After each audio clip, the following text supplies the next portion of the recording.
So I remember I was working from home one day and I had a office at home and I was sitting, the door was behind me and I was just sitting on the laptop working, and she used to like talk at you from other rooms, but not to talk to you, talk at you, telling you how shit you were and how rubbish you were. And it was always stuff like, oh, you're such an absolute loser, no wonder your ex left you, or stuff like that, just from another room, and loud enough for you to hear, but not expecting you to respond back, because it was just her being allowed to abuse you.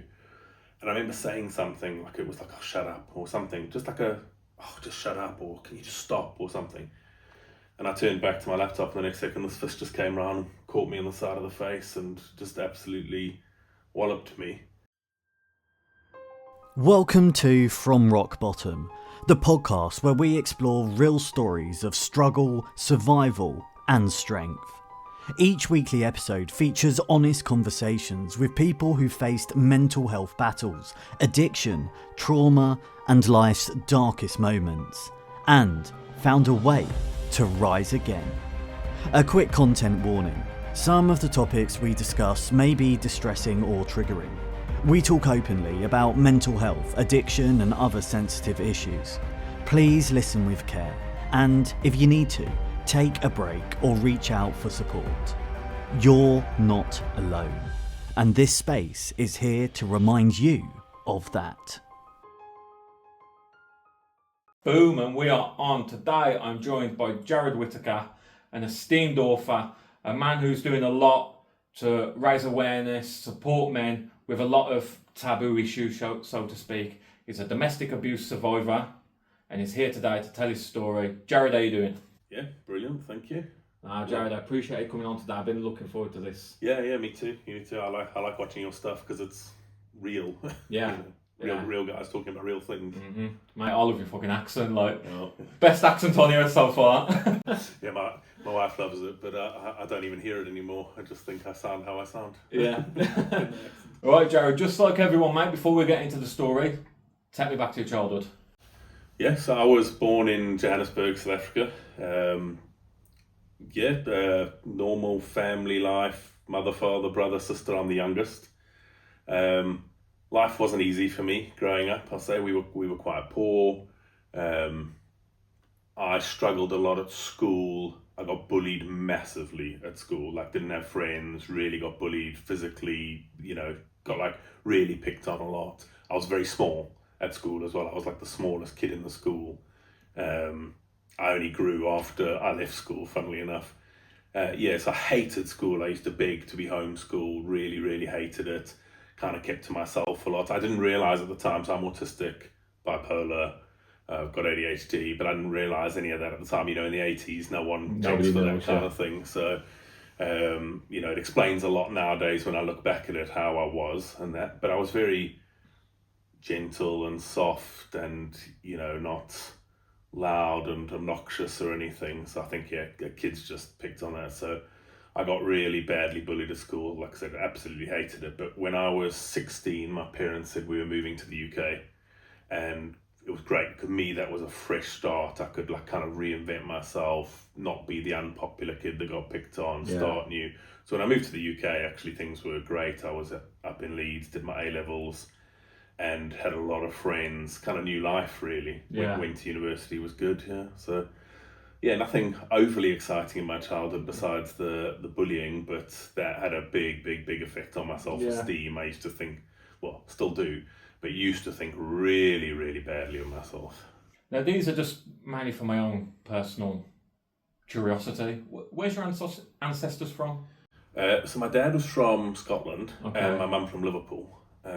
But when they were both in the British Army in Germany and they got married, my dad had an accident and lost one of his legs. And so the doctor said to him, you need to go to a warm climate, basically. So they ended up moving to South Africa, and I was born there. Yeah. So a lot of white families in South Africa tend to be like Dutch heritage, German heritage, or English. So we're British, lots, kind of the mix there. But they moved there in the 70s, and I was born 82 there. So I was born there. I consider myself British though, because British family, I live here, of course, a British passport, so. But it was interesting growing up there, and also the time I grew up there was interesting because it was still during apartheid. Apartheid only ended in the 90s.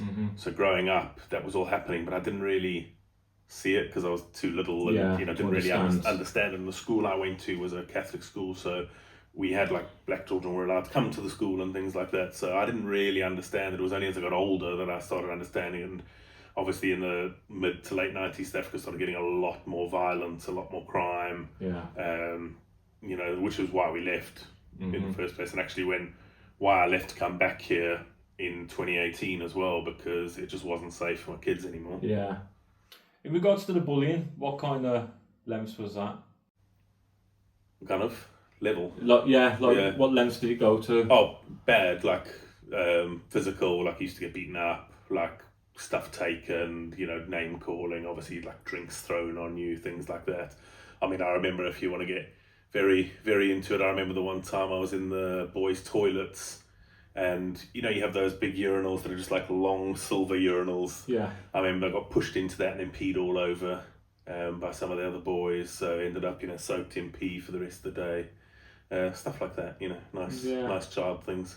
That's what I mean. Like, I've said this a few times. Like, when you're a child, you don't see life past school. You think you're in school forever because time just seems to drag. And I couldn't imagine getting bullied and, you've got to go to school. You've been forced to go to school by your parents for your education. Yeah. I couldn't imagine that anxiety as a child. I used to fake illness a lot, a lot. Or even if I wasn't faking it, if I was slightly sick, I'd, be like, oh, I'm really, really sick, so I didn't have to go to school. So, and then I'd get bullied for being sick a lot and not going to school. But, obviously, I'm sure if I sat down with a lot of people I went to school nowadays and said to them, this is why I wasn't coming to school, because you made my life hell. It was actually like terrible for me coming here. I didn't want to live at some points. I'm sure they would get that and be like, oh crap, we were, kids are stupid. Yeah. Right. So they bully and they do stupid things and they don't understand the repercussions and the impact of it. But I hate bullies. Hate. Yeah. Yeah. How come you never fought back at that time? It just was never in my nature. Just, I was always the small, quiet, sensitive, defenseless kind of. I was just kind of was never in my nature back then at all. And do you think, like, because I've asked that, obviously stuff was happening in later life which we're going to get into. I was wondering if you was ever taken back when you were being a victim of domestic abuse and violence. Yeah, to that schoolboy, defenseless. Yeah. So I'd always say when I talk about it that I always felt like when the domestic abuse was happening, I didn't feel like a man being abused. I felt like a small child. Yeah. So I felt like I was a small, helpless, defenseless kid, and I felt small and weak and like I couldn't do anything about it. And totally, like you just revert back to that. Yeah. Do you think, and I don't know if you thought about this in the past, if you wasn't bullied as a child, so you'd never experienced that, do you think that would have changed your reaction to the domestic abuse? Probably. So I mentioned to you earlier, I've got a new book coming out next month about this kind of thing, about why abusers target empaths and people that have been through childhood things. And doing all the research into it and going through my own story while writing it, you kind of build up this tolerance for things, this understanding of things, this idea of what love is, what life is, so you end up taking on things that you've maybe been programmed to take on. So because to me that's what life looked like, that's how you respond to things, and obviously I was more susceptible for it. It's a big caveat for me to say that you can't blame people then and be like, oh, well, you let it happen to you, because you're not letting it happen. Someone is actively choosing to prey on you from experiences you've had. And you're like, with any good relationship, you'll start dating someone and you'll tell them secrets about your life or bad things that happen to you. And most people will listen to you and be like, oh, I want to help them heal that wound or whatever. But an abuser or a narcissist will file that away as like good ammunition for later. Yeah. Saying you don't know that at the time, so you're telling them all these things and they're just filing it away going, oh good, I can use that against them, I can leverage that for more power. But I think a lot of stuff that happens in childhood does set you up to respond a certain way. It doesn't mean you're going to let it happen, or it doesn't mean it's absolutely going to happen, but how you respond is changed, I think. Yeah, because I think in those situations, especially as a child, when you've got a gang and you're on your own, you're vulnerable and it's fight or flight, and probably 9.5 times out of 10 it's flight. Yeah. Just sit there and take it, run away, do what you can. And then if those issues have never been addressed moving through adulthood, and then you're confronted by it again, you revert back to what you know. But it's interesting because for me, it was only in the context of it being in a safe home environment and it happening that I would revert back to that. Outside of that environment, I'm very much fight. And inside the environment, very much flight or freeze. Yeah. So it's weird. It's weird how it like gets you. It like locks you into a certain feeling and you can't, just because it replicates things that you thought of. Whereas if I was walking down the street and someone came up and tried something, I wouldn't be like, oh my God, I'm a little kid, and fall on the floor. Of course, So it's weird. It has to be the right environment. Yeah. I was just trying to connect dots from childhood to adulthood. Definitely does. I'll send you a copy of my new book when it comes out. Very interesting. It's very interesting. There's a lot of stuff there, even down to literal physical.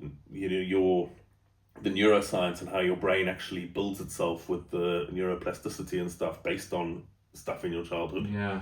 So it's definitely real. Yeah. So how was you as a student? Good but lazy. Yeah. Yeah. So it's going to sound very arrogant. I'm very intelligent. Yeah. So it was easy for me on the intelligent side. But as I started getting a bit older, so when I was younger, straight A's, through the board. But as I got into high school and realised I could just kind of coast it, I could show up, do the exam, still pass, not put the effort in. And I kind of always felt like, well, what was the point? Because life sucked. Yeah. So why must I spend hours and hours and hours studying and doing the things I don't want to do when I could be, playing Mortal Kombat or something like that? Mm-hmm. So I started kind of coasting a bit, Yeah. and I still did well. And I still, I did A-levels, I passed, I went to university, I've got 2 master's degrees, so I've done well. Mm-hmm. But I was quite lazy with it. With the bullying, you're getting called names daily, you're being urinated on, you're being physically assaulted. How would you look at yourself? What was your personal opinion of yourself? Do you know what I mean? People calling you a piece of shit, you're this, you're this, you're that, you're being abused. How do you then look at yourself? What do you feel about yourself? That's all true. Yeah. Yeah. So I always looked at myself like I was, like I said, at the time I was small, so I always looked at myself as small, weak, ugly, and unwantable, unattractive, like all these things, like I'm a loser, and obviously now in hindsight, intellectually I can look back and see like, no, the people doing that were the losers. But obviously emotionally it's very hard to detach from that. Even now it's hard to detach emotionally, and then when stuff happens again and it kind of reinforces that. Yeah. And when you're being abused, like I said, an abuser knows the triggers. So they're telling you, oh, you see, you're a loser. Everyone's always thought you're a loser. It's true, like, etc., etc. So it reinforces that and you just feel like absolute garbage about yourself, like the worst. Like that, I mean, I was saying to you earlier, like, the physical abuse is bad, but that where your soul is being destroyed and you just think like you're the worst thing ever to be born and no one loves you, no one wants you, no one ever will, you're no good for the world. Like, that's the worst thing. Yeah, because physical pain can heal over time, whereas mental pain, it's a question mark. And, mental pain that someone else inflicts on you or the pain that they're inflicting, like I said, you can heal and grow, but the pain you're inflicting on yourself, telling yourself all these things over and over again, is, it would be the point like when I was older and I'd be going into London for work or whatever, say, and I'd be in the office and I was very senior in the company, I had people reporting to me, but every time I'd get up to like literally walk and maybe get something from the printer, I'd think, oh my God, are people looking at me? Are they thinking I'm stupid? Are they thinking I'm fat? Oh my God, what do they think about me? Oh, and I'd always just question myself continuously, like massive doubt myself. I still doubt myself massively, have massive imposter syndrome, like just really, really, just doubt everything about myself. And it's actually only once I ended up in my now current relationship with my now wife that started healing and building, and I started getting a better opinion of myself because she had a better opinion of me and she gave me that better opinion and let me see better side of myself. Yeah. So still working on it, still a work in progress, but it was really, really bad. Now I would say it's just bad. Yeah, with that, like you said, they changed your opinion of yourself and you're doubting yourself, do I look fat today? Do I look this? And then When someone compliments you, would that be a complete struggle, like you're full of shit, or are you having a dig at me, or is it sarcasm? I always thought people were being sarcastic Yeah. when they'd say things. So if someone ever did, which was few and far between, if I ever did get complimented growing up, I would always think that they were taking the piss out of me. And like it was like some big joke or something, and then it would make me feel worse. Nowadays, if someone compliments me, I'm terrible. Like literally, I sent my wife a picture to show her that I was in London. You know, took a picture of the train station, said, "Oh look, I'm in London earlier," and sent it to her. And she said, "Oh, you're so handsome." And I said, "Oh, that's a reminder. Your glasses are ready." You know, and that's how I react to things. Deflect it. Like, I don't do well with compliments. It's sad though, isn't it, that school, when you're a child, and school's like probably 10% of your life. Yeah, but it's so formative. And that's affected you, Yeah. do you know what I mean, 20-30% further on down the line. Well, I'm 44 now, and only literally I feel like I started living a life a few years ago. Like, that's it. So I've had probably half my life unhappy. Yeah. And that's quite a sad thought when you think about it, and you think like, okay, well, how old am I going to live to? You know, my dad was 67 when he died. Am I only going to live 67? So do I only have 23 years to be happy compared to the 67 that I could have had? Yeah. You know, and like stuff like that gets to me a bit, but can't really do anything about it now. Yeah, it's all hindsight. All I can do is try and make sure that you know, I can try and help other people not have that, or my kids not have that, or anything like that. So yeah, I can only do what I can with the time I've got left. Yeah, of course. Yeah, I was just trying to connect dots from childhood to future, especially mindset, because it's all learned behaviours, isn't it? Yeah, so it definitely does, yeah. You're 16, fresh start, move to the UK, Leeds University, getting your A-levels, go from there. Yeah, so anyway, I finished uni. I did maths, and then I also did English because I always wanted to write. So I did maths because it was easy for me, and English because I always wanted to write. I thought I'd do English, but then when I finished uni, I didn't know what to do with myself. I thought, well, I don't know where I belong. I don't know, you know. I started to have bad opinion of myself, so I moved back to South Africa and actually was living with my brother, and I ended up just getting a job like you do, because you need to get a job to pay the bills. And I got a job kind of in working in project management, and that just ended up kind of taking me 20 years into the future, kind of being in that corporate world. I worked for banks, I worked for large financial institutes. Just, again, I did really well at work. I'd get promoted, I'd earn good money, I'd have good jobs. You know, but it was never enough for me, because I always wanted to be better and prove myself because of how I felt about myself. And then it kind of got to a point where it was okay. And then when I started dating my ex, she always wanted more. So it was like, oh, you're earning $1 million, you should be earning 2 million. You know, it was always more, when I say that in South African rands, not in British pounds. You know, it was always more. So I'd always end up like kind of getting the next job and pushing myself, working harder. And yeah, I ended up actually being CEO of a global tech company for 4 years, left in 2014 to do what I do now. Yeah. We are going to come up to your ex-partner. Yeah. I feel like we need a name to refer her to without names. Satan. How can we refer her? So for me, I don't know if you've ever seen this TV show on Netflix called Midnight Mass. Yeah. And there's the woman in that who's literally, I think, is like the most evil woman in TV ever. And she's Beverly Keane.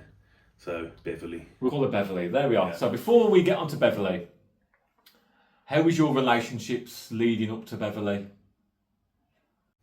I had a long-term girlfriend at university, and it was fine. Like, there was no issues, there was no abuse or anything. It was a good relationship, it was decent. I just wanted to move back to South Africa, and she didn't, so that kind of ended that. But was that normal? You got a feel for what a relationship actually is? Yeah, I mean, we were so young, you know, it was during A-levels and university, you're young and... First love and you know, yeah, so... Yeah, it was good, and there was nothing wrong with it. There was no like red flags or anything like that. But yeah, it was just. But you understood the concept of what a relationship is. Do you know what I mean? Respect, mutual respect. Yeah, definitely like respect and doing things for each other and stuff like that. And yeah, I mean that was yeah, then when I moved back to South Africa, I started dating someone, and that was different from the fact that the relationship was good, but she had a lot of unresolved issues with her ex, and they had a baby together, and he was very much like keeping her on the side kind of thing, because he didn't want anyone else to have her, but he was in another relationship, and there was a lot of issues there, and she actually ended up cheating on me with him, and I left after that. Yeah. So I went off the back of that into my then abusive relationship. Yeah. So how old were you when you met Beverly? 20 something, late 20s. Okay. Yeah. And then, so you meet Beverly. How is she? It's going to sound bad on myself, but fine. And I say fine, I was in a very weird place in my life where my confidence was at an all-time low. I was feeling very bad about myself, and someone showed interest in me. And I kind of was like, oh, someone's showing interest in me, that's good. Maybe that's the best I can get. And I didn't think like, oh my God, what a stunner, oh my God, this is an amazing person, whatever. But we went on a date and it was nice, I guess. And she was very into me. Mm-hmm. And it was great to have someone that was into me and, complimenting me and wanted to be with me. And it was nice. I would always say that it always felt like a 7 out of 10. It didn't feel like, fireworks were going off or anything like that. But at that stage, I kind of thought like, well, maybe that's what it's meant to be. It's just meant to be this calm, steady kind of... She was making you feel good and you thought, this must be all I can get. Yeah. But it wasn't just like, oh, that's a bit of a cop-out for me to say, oh, it's the best I get. I was kind of there and wanted to be in the relationship, but I never...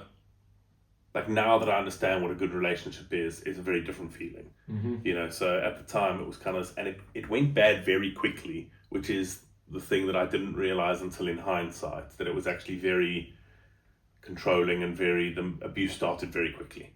But again, because it wasn't physical straight away, I didn't realize it. Yeah. But when I say very quickly, within a couple of months, so yeah, it was a very interesting time, and abusers are very clever in saying things that sound reasonable but are abusive. Like, you shouldn't spend time with your family because you're in a relationship with me now and you should spend time with me. Which, yes, of course you're going to spend more time with the person you're not in a relationship with, but you shouldn't cut off all ties with everyone else. Yeah. But it sounds reasonable at the time when they word it a certain way. So you start seeing your friends less, you start seeing your family less, and your relationships start dwindling with other people. And you think that's normal because that's what every relationship's like, but meanwhile they're isolating you away from your support structure. Yeah. So that started very, very, very early on. And I mean, we moved in together within 2 months of dating. So it was a very rushed, and everything was quick, and it was this, and that's also quite usual with abusive relationships, this kind of love bombing, vastly accelerated phase, to kind of push everything through. So yeah, it was very quick and very chaotic, and anything that happened that I questioned, if I did think like, oh, that's not quite right, there was always a reason why I was the one wrong about it, and I was too immature to understand that. Yeah. And so again, it was that being reverted back to being a child and spoken down to, and then feeling like, okay, well, it must be me. So yeah. But why was it, like you said, you can walk down the street and it's fight mode, but why with her was there no fight? Yeah, I think I'll probably rephrase that as well. Now there's fight mode. Okay. But back then I was still more than with her, but less than now. I think with a lot of the healing and the stuff I've done now and the way I've realized what happened to me, I'm a very different person now. And I realize who I am now as opposed to back then when I always thought of myself as this small little blob weak child. Yeah. And I think with her, she triggered a lot of those things. She was very similar to my mother. And I think that triggered a lot of childhood reversion. Yeah. So there was a lot of that. My mother was very controlling and strict, and so she was the one everyone was scared of in the family. Mm-hmm. And I think there was a lot of that she reminded me of that. Yeah. And so I automatically just reverted to being that. So yeah, I think that was the main thing. Yeah, I think she immediately just jumped on your doubts and fears and just used them against you. Oh, 100%. Like, yeah, she knew all the buttons she was pushing, and when I look now, I can see that even for her, I wasn't a good match, but I was for what she was looking for: someone with a good job, someone who could give her a comfy future, someone who she could control. So perfect match in terms of those. But in terms of what she would actually want if she wanted a good, happy relationship, I wasn't a good match because I'm a geek. You know, I was playing computer games. I was doing this. She hated computer games. She thought they were for losers. She wanted someone just doing sport and this and that, and you know, and I wasn't that. But so she would stop me doing the things I liked because she didn't like them. But then why would you want to be with someone who isn't what you want? Yeah. But she wanted the safety, the security, the money, that part of it. Yeah, she's trying to mould you into something she control and what she wants. Yeah, it was even like, you must go to the gym and be fit, and you must run and lose weight and be toned and this and that, and very much like trying to control. But then as it got further on, it's like, you must go to the gym and be these things, but don't go to the gym because there's other women there, and so it was always very contradictory. You're trying when to. When she's saying these things like you need to go to the gym and stuff like that, would you do it? Yeah, I just did everything because anything that I was told to do, I did, because I wasn't someone who liked fighting back or rocking the boat. You kind of just do what you're told to do so that it doesn't cause more problems. And you don't understand at the time that it's causing way more problems, but you think you're just kind of, happy wife, happy life kind of thing. Yeah. But nah, yeah, I did way more, to the point that I wasn't allowed to have a beard, and had to be clean shaven and had to have my hair a certain way and things like that. And you just do it because you think, oh, okay, well, I'm being ridiculous. It's not such a big deal. I'll just do it. But it is a big deal, actually. Yeah, of course. And you always like to think, like, whenever you get a new outfit, you always go to the missus, what do you reckon? Don't really care what anybody else thinks. You always say to the missus, what do you reckon? And if she says no, you go, oh, okay, then yeah. Whether you do or don't. So if she's saying to you, like, you should get rid of your beard, you naturally want to listen to the most person you care about most. Yeah. And it never felt like that for me because it's difficult for me to remember the beginning. I only remember the end, mainly. And even towards the end, everything she said, I knew was coming from this place of malice and horribleness and control. And so I always just look at everything as anything that comes out of her mouth is control and just designed to hurt kind of thing. So, it could be like she could love someone with a beard, but if I had a beard, she'd make me get rid of it just to punish me kind of thing, So it was just that's always how I felt. But was that transition for you where you've gone from thinking like she's doing it kind of best interests, like to looking out for you, like, you should spend more time with me, like the manipulation? Yeah. When did the manipulation stop working and you realised, no, she's just doing it to punish me because she thinks women want me because of my beard and all that stuff? I think, it took years. So when I look back, I realised the abuse started very early in terms of like isolation, gaslighting, manipulation, that kind of stuff. But I didn't realise it was happening. And it was only later on, and I was unhappy and I realised she didn't treat me nicely and didn't treat anyone nicely. But wasn't treating me well, was really horrible, scream, shout, she'd go into what I would call like rages. Like absolute rage, where she'd be spitting, turn bright red, throwing stuff, absolutely crazy. And again, there was always excuses like, oh, she just had a baby, must be postpartum depression or things like that.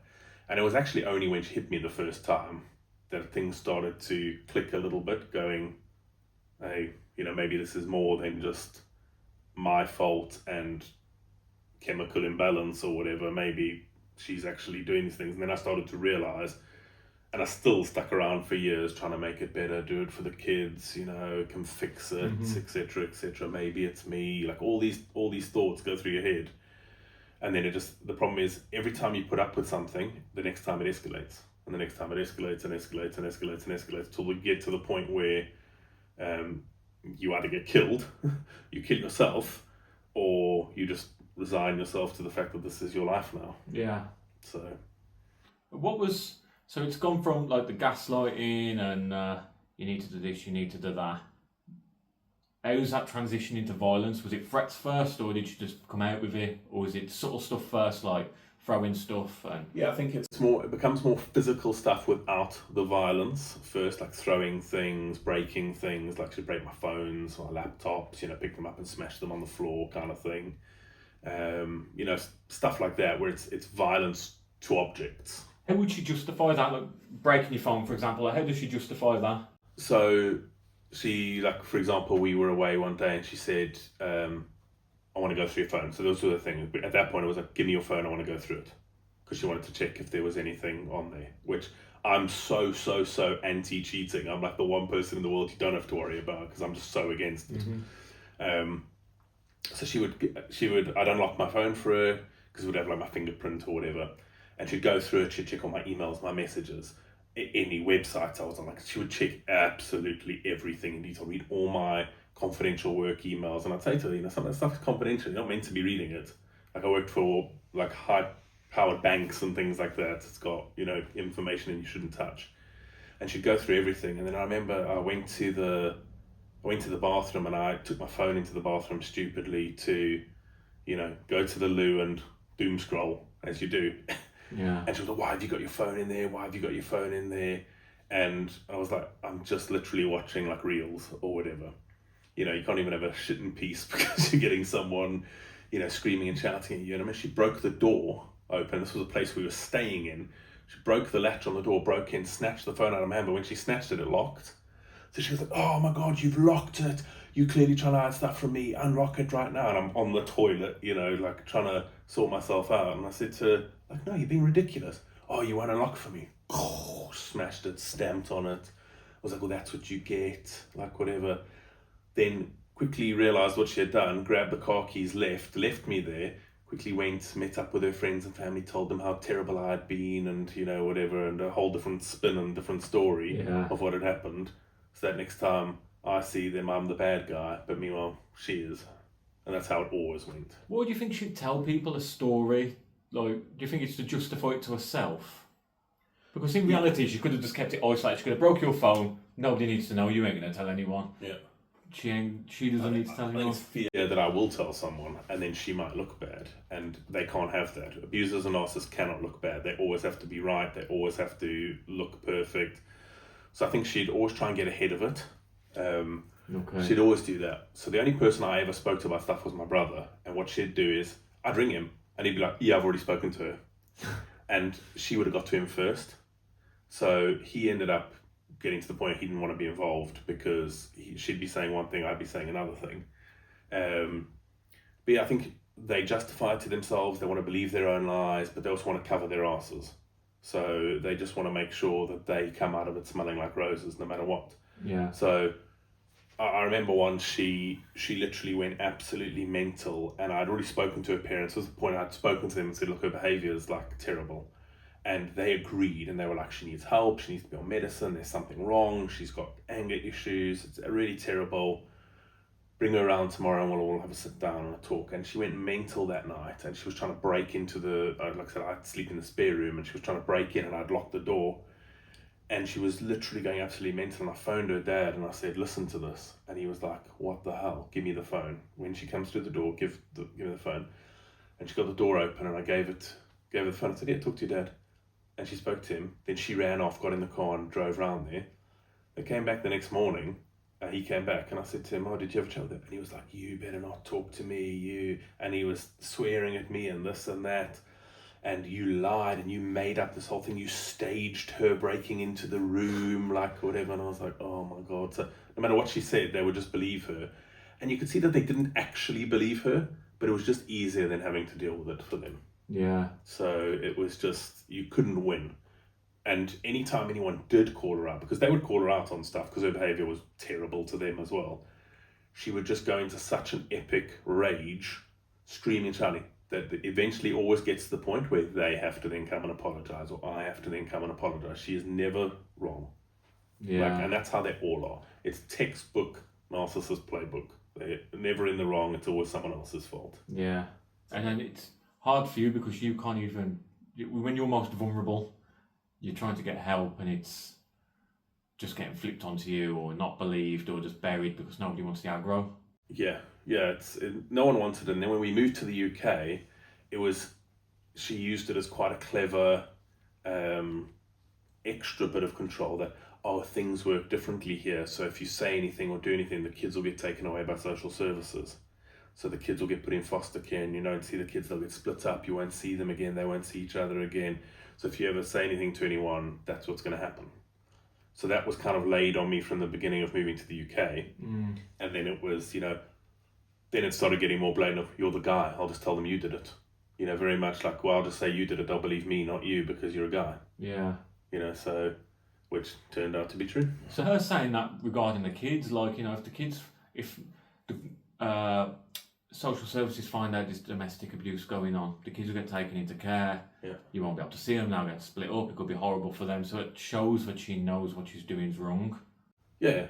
Yeah. Yeah, they obviously know on some level. I mean, at that point it was, knives were involved and weapons and things. So surely you can't justify that to yourself going, we're having a bit of a heated discussion. Now you're trying to stab someone. Yeah. Like that's a bit more than a heated discussion. So she must have known at that point she was doing it, but again, probably just justified. So always the thing out of their mouths is, well, yes, I did that, but you made me do it. You made me. I reacted how any normal person would, because, what do you expect me to do? Of course I punched you in the face because you were rude to me. So it's your fault. Don't be rude to me and I won't punch you in the face. Yeah. So it's always that justification, and it's always your fault. Yeah. And then you start to think, okay, if I just keep my mouth shut, if I just act like a good little boy, I won't, but it doesn't work because they always find something to be wrong. So tell me about sleeping in the spare room on the floor. Yeah, so that was my room. She had the master bedroom, king size bed, ensuite bathroom. I had the spare room floor. So that's where I got to sleep, even though I was the sole breadwinner, paying for everything. Getting up every day, going to work, whatever. We had a cleaner, so it's not like she was cleaning the house or anything like that. But yeah, I was not allowed in the bedroom. It was almost, again, like, just to degrade me, and that was kind of the thing, that I just had the spare room. Yeah, because it seems like it's gone from now to control like a pet, like a slave, so to speak. Yeah. Go to work, come back, you're on the floor in the spare room. Yeah, very much was. I felt like I would get up early, I'd go to work. I'd be moaned at the whole day on text message or phone calls or whatever to do this, do that. Like, don't forget to ring this, do this, do this. Even though she didn't work, she didn't have anything to do. There was a cleaner, kids were at school. If there were errands to do, she could do them. But I would be the one having to do them, make all the phone calls, do whatever. Then it would be, what time are you going to be home? And it's like I said, I was working a very senior job. So you don't know what time you're going to be home, and also travelling in and out of London. Who knows if the trains are going to be on time, etc. And then I'd get home and have to do chores the whole time. So, okay, do the ironing, or, this or that, or put the kids to bed, do the ironing, repeat. Go sleep in the spare room, and then get up next day, 5 o'clock, repeat. Weekend. Okay, good. Mow the lawn, do this, do that, do the laundry, etc., etc. So it was always just this constant, I was like a servant. Did you never think, like, what the fuck am I doing here? Or was she just that broken down? I consistently thought, what the fuck am I doing here? And was that broken down. And I didn't know what to do about it. And I would often think about what do I do about it. I'd occasionally try and say something to someone about it, but as a guy, you're told not to because it's embarrassing and there's shame and things like that. So you never know what to say. And if she found out that you're saying something, then there's repercussions. Yeah. And it was kind of just the cycle of can't leave because the kids, but can't do anything. It's never going to get better. It was just getting worse and worse and worse. It was not even, staying the same. It was just escalating to just worse and worse and worse. And obviously then lockdown came along, and I mean, lockdown for anyone who was in an abusive relationship was nightmare, because you are now permanently locked in with the person abusing you. You can't even leave and get that respite to going to work. Yeah. So, I thought every day, what am I doing? Like this, my life sucks so bad. But you convince yourself you're doing it for the kids and you're doing it for this and whatever. But meanwhile, it's just because you're so broken, you can't see your way out. Yeah. Did you control your financials? Yeah, everything. Yeah. Yeah, so I'd get paid, and it would go into my account, but I didn't have my account. She had the login for my account. She had the cards. Like I said, I was earning 6-figure salary working in London. Couldn't afford to buy myself a coffee in the day because I didn't have a bank card or anything. So I would go into work and I had my train ticket that I would get with my work card, and that was it. So if I had lunch that I'd taken with me, I could eat that. If I didn't have lunch that I'd taken with me, that I would have to make myself, obviously, to then take with me, I just got hungry. Yeah. So I had nothing. I had no finances, no nothing. And then that continued even after we split. Did you not just... Well, I know you would have done. But like, what about the occasions where you've just gone like, you know, babe, like, come on, man, like, I'm a human, like, we can't be living like this. You can't be knocking me about and all that. Like, can we have a fresh start? Can we do this? So when that first happened, I actually recorded her and she didn't realise I was recording her, just voice recording her in one of her rages, screaming and shouting and swearing at me. And I actually was going away for work that day, and I got on a flight and I left, and then I sent it to her and I said, this is what you're doing. This is disgusting. And she was like, oh my God, I'm so sorry. I didn't realise I was like that. Can you please delete it? No, she deleted it when I got back. Oh. Yeah. Yeah, I can't believe it. I'm so sorry. I'll change. Blah, blah, blah, blah. And that's kind of why we decided we'll move to the UK for a fresh start. You know, move the kids somewhere safe, have a fresh start. You know, it's going to be different now. It was not. Yeah. It just got worse. Like I said, just worse and worse and worse and worse and worse. Yeah. Would she ever apologise for her actions? Like, do fit of rage hit you and then apologise? No, never apologise, because apologising would admit fault. Yeah. So you can't apologise, because if you apologise means you're wrong. So it was more of course I did that. Gaslighting, Anyone would do that. You deserved that. You know. So she just gave up with manipulations when gaslighting. It went straight. It went very like tiered, almost like subtle manipulation, isolation, to full on violence and control, and just like, fuck you, I'll do whatever I want. You're a dog, and I can treat you however I want. And there was it was always like, you're pathetic, you're a loser, you deserve it. Like, I'm not going to apologize. And it was always that sticks with me, that anyone in my situation would act the same way to what you're doing. You're causing it. I'm not doing anything wrong. It's your fault. You know, it's like you're beating me, attacking me with knives, trying to kill me, but that's normal and okay because, you know, you're not happy with the fact that I, actual example, tried to use a tea bag for myself. So she had this thing about tea bags for some reason, that if I used a full tea bag for myself, it was a waste of money. So I must make her tea, and when her tea's ready, use that tea bag for myself. And didn't, and she went into on a full-on rage, you know. So it's not even like I was snorting cocaine off hookers in the lounge in front of the children and she would react badly. It was, I used a tea bag. You know, there was no reasonable thing to react badly about. Yeah. You know, and even then, you know, I think that's ridiculous. But you could be like, oh, you know, one tea bag between the two of us is fine, so let's just share it out. You start with yours one day and mine the next day or whatever. You know, I think that's weird, but still, that's a adult way of approaching it, as opposed to you going to a rage because someone used a tea bag. You know, it's crazy. Like, so I think it did just get to the point that I think in their brains, they have boundaries on themselves. They don't respect your boundaries, but they think, I can't push it too far because what if I go too far and get found out? But the more they do, the more they realise they can go further and further and further and further. And then it just gets to the point where that's their norm and they just want to do, like, you know, stuff like that the whole time. Yeah. It's... she's clearly got anger issues.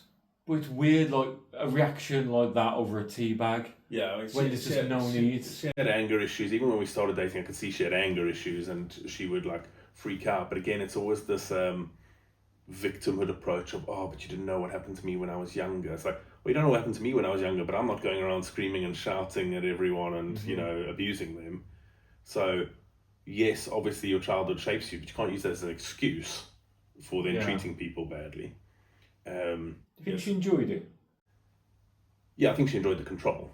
Definitely, that feeling of power over someone. Yeah, 100%. Like seeing you squirm, probably saying no, please stop, and begging. Yeah, no, 100%. Like they obviously that to them is ultimate power, because they have full control over your life and realize they can do anything, and you're never gonna say anything or do anything about it. Yeah. So Tell me about the first time the physical abuse started to you personally. Yeah.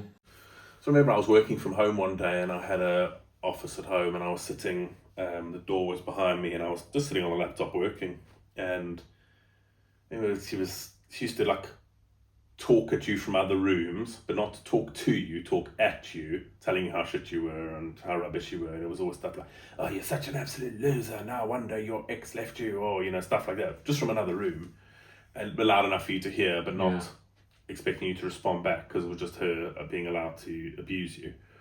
And I remember saying something like, it was like, oh, shut up, or something, just like just shut up, or can you just stop, or something. And I turned back to my laptop, and the next second this fist just came round and caught me on the side of the face and just absolutely walloped me.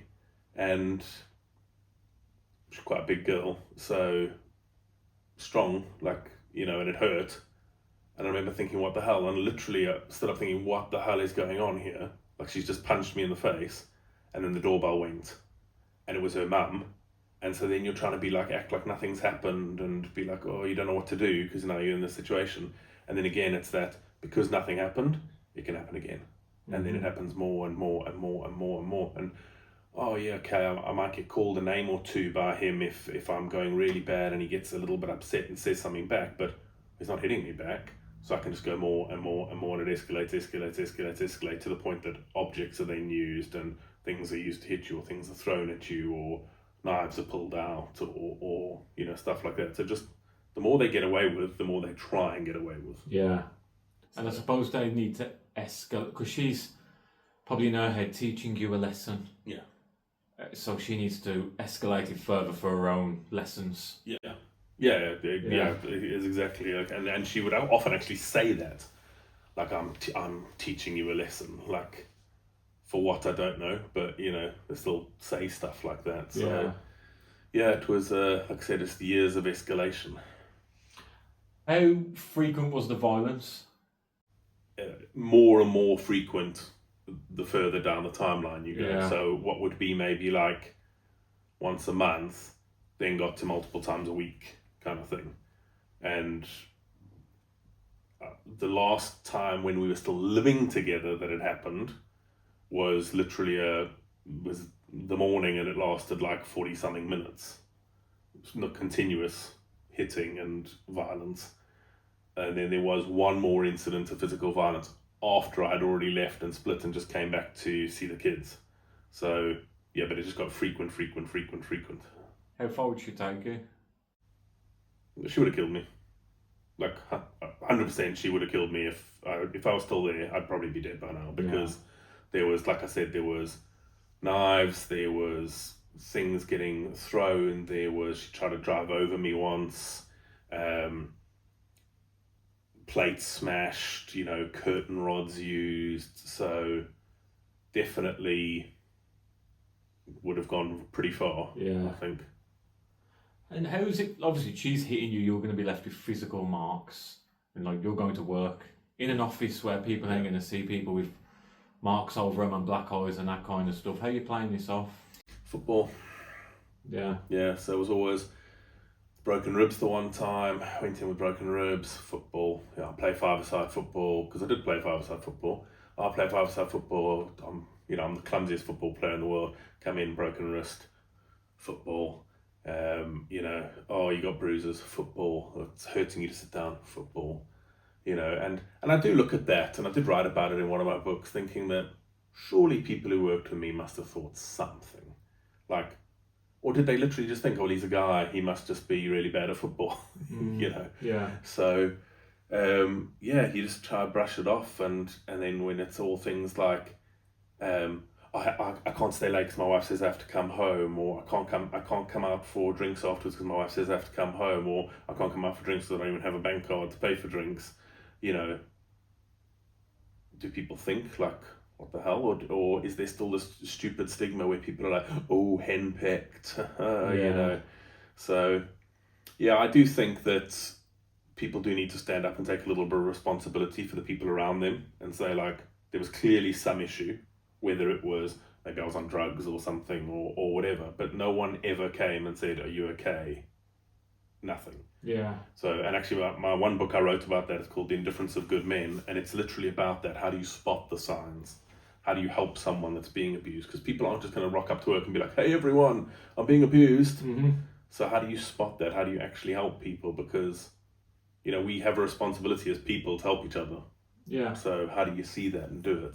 And I do look back at those days and think, surely someone thought something. And if they did and did nothing, then that needs to be on their conscience. But to counter that, playing the devil's advocate, you know, she'd flip her story to everyone, her narrative, to the point where you can't even tell your story anymore because her story's already out there. If somebody just says to you, like, "Are you okay? Like, everything all right at home?" Do you think you'd have actually spoke up? Probably not. You know, to be honest, again, because it's that stigma, isn't it? You're a guy, you can't speak up. You just have to be like, it's embarrassing. Like, so you have to just be like, "Oh yeah, just having a tough time" or something. You know, you can brush it off with that, or like, "Oh yeah, I have to do a lot because my wife's got depression," or whatever, you know, excuse you give. But still means something to you that someone's it'd be asking. nice, yeah. Of course, yeah. So, yeah, it's kind of we as guys are programmed to not talk about it. You know, Mm-hmm. you know, stiff up the lip and just, you know, carry on with it.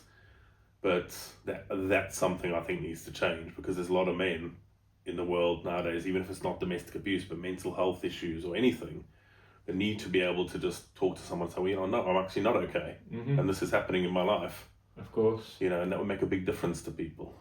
And the big issue is as well, and a lot of people watching this will say the exact same. Like, I'm 6'2", and you fucking terror over me. You're what, 6'4", 6'5"? 6'3", maybe. 6'3", mate. You fucking terror over me. But you're probably what, 110 kg-ish? On a light day, yeah, Yeah. 120. Yeah, 120 kg. Like, so you are a unit of a man. Yeah. A lot of people will say, "Why did you not just give her a slap? Why did you not just walk away?" Yeah, you don't hit women, do you? If you trained from an early age, you don't hit women. That's not right. It's not the right thing to do.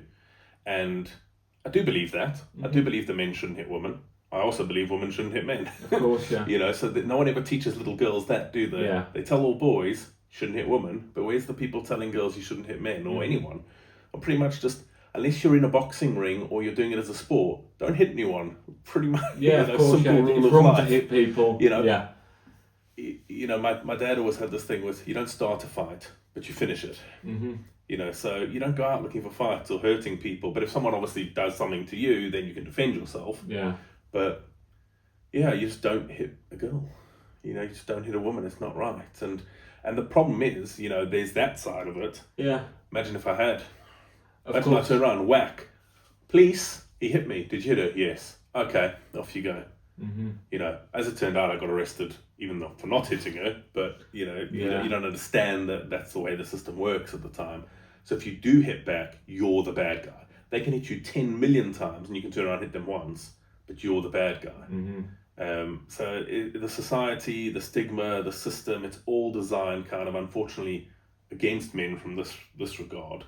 And I'm very much someone who believes that all abuse is disgusting, all abuse is terrible, Yeah. no one should be abused. But it's very much, the system is catered for the fact that women are abuse victims and men are abuse perpetrators. Yeah. Instead of just, there are perpetrators and victims and they all need help. The victims all need help and the perpetrators all need locking up. Yeah. Which is how it should be. Mm-hmm. Yeah. It's just, did you never see Red and just go, like, you could have fucking laid her out easy at ease. Well, this was always Yeah. my kind of thing in when I ended up going to court and to the police and that, saying, I would say to them, like, look at me. Do you think if I was the abuser, she would be standing there with no marks on her and I would be the one bleeding? Yeah. And they just don't care. Like, honestly, that I did go to the police once. I built up the courage and I went into a local police station and said to them, look, I'm here because I'm being abused. And they laughed at me. And they said, you're having us on, like you're just taking the piss, get out. And they wouldn't even talk to me. And I felt so broken from that I finally built up the courage to try and look for some help. And it got thrown back in my face by the people who are meant to be there to help you. Yeah. And I have spoken to probably, I mean, I've spoken to thousands of men about this, but I've spoken to probably at least 50 that say the same thing. Went into a police station and were laughed at. Yeah. So, if the people you want to report to aren't, only 27% of male abuse victims report. And of that 27%, not a large percentage of that is to the police, because they know that they're not going to get taken seriously. Mm-hmm. I mean, when, I'm sure we'll get to it, and I'll tell you what happened when I was arrested, but it was just so ridiculous. And so they literally looked at the fact that I was a bloke, and that was that. Yeah. So that's the whole stigma around it, isn't it? It's like people are going to look at you like I just described you. Yeah. You're a big man. Confidence. People are going to say, no way. But in a way, it's easier for them to abuse you because they just turn around and go, no one's going to believe you. Mm-hmm. Look at the whole Johnny Depp, Amber Heard thing. What did she say to him? You go tell the world that I, Johnny Depp, a man, am a victim of abuse. Even she's saying to him, like, no one's going to believe you. And they didn't, did they? Yeah. Until he took her to court. Mm-hmm. But, no one's going to look at you and be like, oh, no, of course you were. So it's like an extra card in their hand. Yeah. So, it's not about size. It's all about control. Of course, yeah. Like I said, before we started recording, like, on paper, me and you aren't people you'd look at and go, yeah, they're abused. People don't see that stuff to take you on face value. Yeah. A big strong man can handle himself. No way is a little woman who'd probably cry if any fucking one come round is abusing him. Look at the size of him. Yeah, and that plays against you. Mm-hmm. And, it is one of the reasons I started doing what I was doing, because of how I look. And I thought, if I can show guys and people that look at what I look like, and it happened to me. So if you see, it happening to someone else, it doesn't matter what people look like. It can be anyone. Anyone can be a victim. Mm-hmm. And like I said, I've trained with guys way bigger than me who have come and spoken to me about stuff that's happened to them and things that have gone on in their life, and can happen to absolutely anyone. Yeah. So. Yeah, I've got to say, I don't know if I don't have to take my hat off to you or shake my head at you for the fact you never fucking swung back at her. I don't know. I'm trapped. I do sometimes wish, but yeah, you'd have ended up. You'd be in prison now, probably. Yeah. Yeah. Yeah. Yeah. There's times I wish I had, and there's some, but I can at least hold my head up and say I did the right thing. Of course, yeah, 100%, yeah. But whether with someone like that who's probably never going to pay the price, never get justice against them, maybe they deserve that. Maybe they deserve a good whack. Yeah, but, of course. But, I kind of live for the day that maybe in some other life or some other judgment comes, because there's not going to be any justice in this. Karma comes around one way or the other. But I'm a firm believer. People always write to me, or they say they read my book and they leave a comment. They're saying, "How do I get justice?" That's always what people want to know. How do I get justice for what happened to me? And I say the same thing to them. And I know this sounds bad. There isn't any.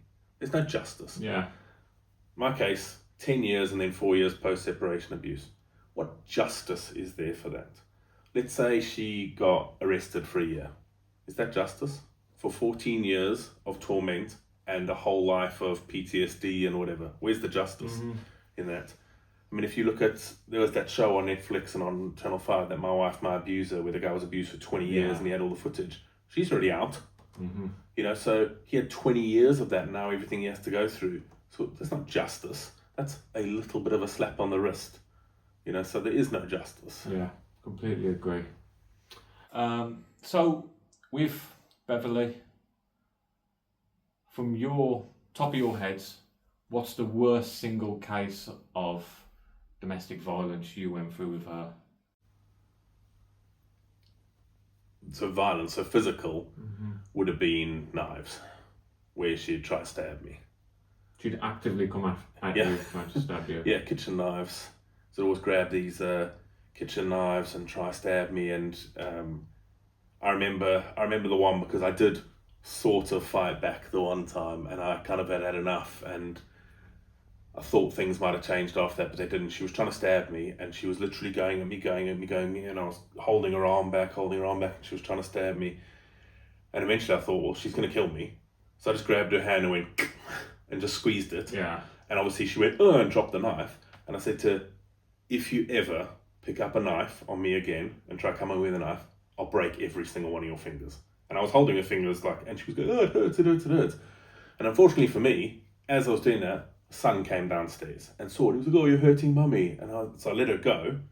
And again, any normal person in that situation would be like, oh, the kid's there, let's de-escalate this. I let her go, she grabbed the knife and went straight back and tried to go again. So I had to take it off her again.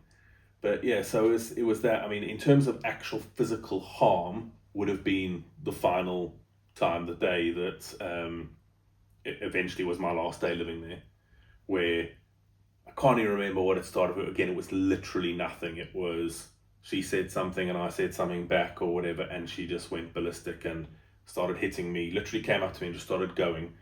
And I would just do this, cover my head, cover my arms, so my arms would end up getting pummeled and a few would slip through, get you in the head or the face or whatever. And that lasted 40 something minutes. And that was me backing away through every single room of the house, back into this room, back into that room. Luckily, kids were upstairs on PlayStation, so they didn't hear any of this.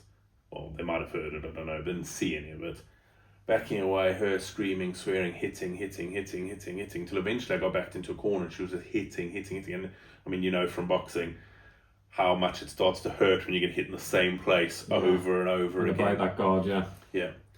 And eventually I just said, right, enough. And I grabbed her and I pushed her up against the cupboard and I said, I've had enough of this. Absolutely. I'm over it. I'm done. I'm calling the police. And I went to go upstairs to get my phone and she picked her phone out of her pocket and went, oh, police, my husband's just attacked me.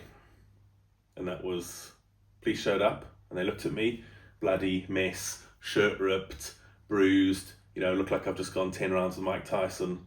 Looked at her, not a hair out of place, absolutely fine. And they went, right, you're under arrest, and arrested me for domestic abuse. And I couldn't believe it. I was so shocked. I'd actually love to see if I could get their body cam footage or whatever to see the look on my face when they arrested me, because I couldn't believe it.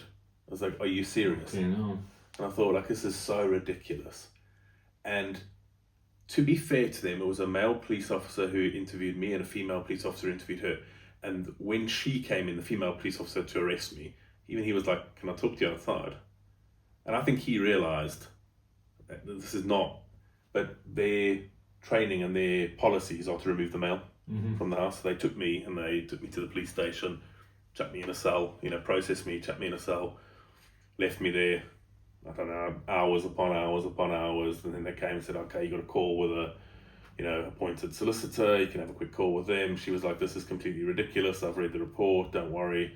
And then they left me for a few more hours, pulled me into an interview room at 11 at night. Spent 3 hours trying to get me to admit that I was the abuser. Just going and going. My solicitor said to them, she doesn't have a mark on her. No, she's got nothing. We checked her, nothing. He's bruised to hell and gone, and you could see what the state he was in. Yeah. Obviously, he's not the abuser. And they just kept trying. And eventually, when I was like, I don't know what you want me to tell you, you would want me to lie and say I am the abuser, they threw me back in the cell for a bit, and then at about 4 a.m. said, right, get out. Just threw me out. Yeah. Jeans, t-shirt. It was February time, middle of winter. Ended up walking the streets for a few hours until the little Sainsbury's local opened and I could get some food and a coffee. Nearly froze to death. Just not interested at all in truth, justice, anything like that. It's just policy. Woman says you did it, therefore you did it. And we're looking with our own eyes and seeing you clearly are not the one who did it, but we're still going to say you did it. It was the most ludicrous thing one of the most ludicrous things I've ever encountered. And how would that make you feel at the time, knowing there's visible evidence that you are the victim here and you're still not being believed? I was in shock, but it was an interesting thing for me. I'm very, very happy that I got arrested. And I know that sounds weird, but that was the Thursday. I was going to kill myself on the Saturday. So they were going away and the kids wouldn't be there, and I'd planned everything. I'd actually written letters to the kids, and I got to that point where I thought, I can't do this anymore, but I'm not going to do it in the house where they're going to find me. So I wait for them to go away, and I've got it all planned out. I'm going to kill myself. Luckily, then got arrested on the Thursday. So that being arrested started a set of processes that then mean that I did not kill myself, obviously. And I remember when I got thrown into the cell, it was really interesting for me because I felt safe. they put me in this cell and locked me in. And I remember thinking, she can't get to me in here.